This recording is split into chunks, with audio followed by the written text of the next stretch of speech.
Global investors continue to digest the implication of a Trump presidency. We've been seeing quite a shift in the equity markets. So here today is Keith Bliss of Cuttone & Company. Keith, thank you so much for joining me today. My pleasure, Remy.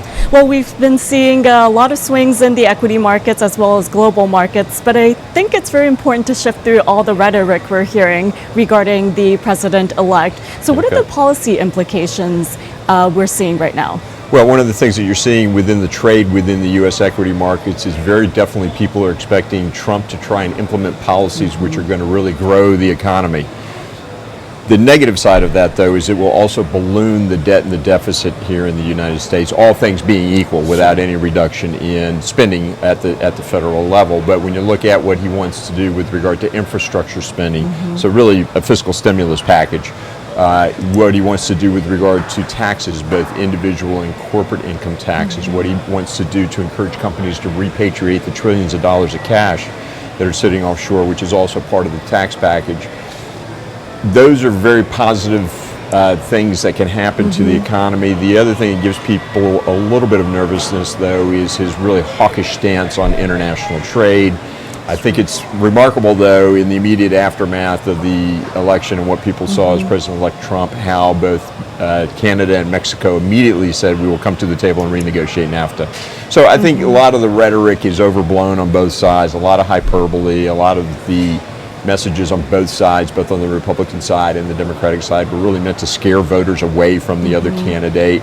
The truth is, you and I both know, always lies somewhere in the middle, and that's where I think we'll see President-elect Trump and his policies go at the end of the day. Well, Keith, you mentioned the word hawkish. This week we have lots of Fed speakers, and we'll be watching those comments. We had Rosengren speak this morning talking about how we're close to full employment and we're reaching that target in terms of inflation. But what do you expect from the Fed this December? Well, this Fed, unlike even more than the Bernanke Fed, the Yellen Fed is very good at telegraphing their policy up to and including the point of telling the markets which way to go. So I think it's clear when you look at things that we've gotten very accustomed to looking at, like CME futures on the Fed funds rate and other indicators out there, the so-called dot plot that you get from the Fed governors once a quarter. They're going to raise in December. I am fully committed to that stance, and every time somebody asks me, I will not back down away from it for a couple of reasons. Number one is that they've telegraphed it so well. They're of the opinion that we are getting inflation back. If you've seen the spikes in the bond market this past week, that is the market also saying with the Trump presidency, inflation is going to come roaring back and roaring back quickly. The Fed wants to get ahead of that curve. The other thing that I think the Fed, I've long held this stance as well, is that the Fed wants to get ahead of an interest rate normalization cycle, because we're very long in the tooth of any kind of economic expansion that we've had. There are risks in the market and a very good chance that we might start to see a pullback in 2017, and they'd like to implement traditional monetary policy to ease the market as opposed to going back to a QE strategy. So I think December, it's baked in the cake and we're going to get it. Because we're in a very seasonally strong period of year for U.S. equities. From the middle of November to the end of December is the strongest period for U.S. equities. The so-called Santa Claus rally comes in at the end, and then we proceed with the January effect later on.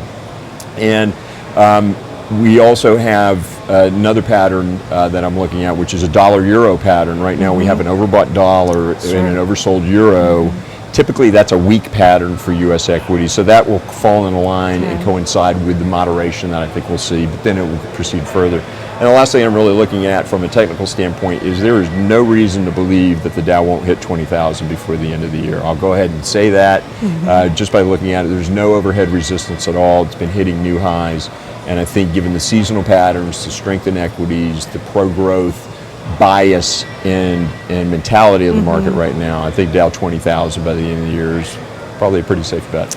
Well, Keith, we'll keep an eye on those levels, and next time we speak, we'll see where we're at in terms of the market.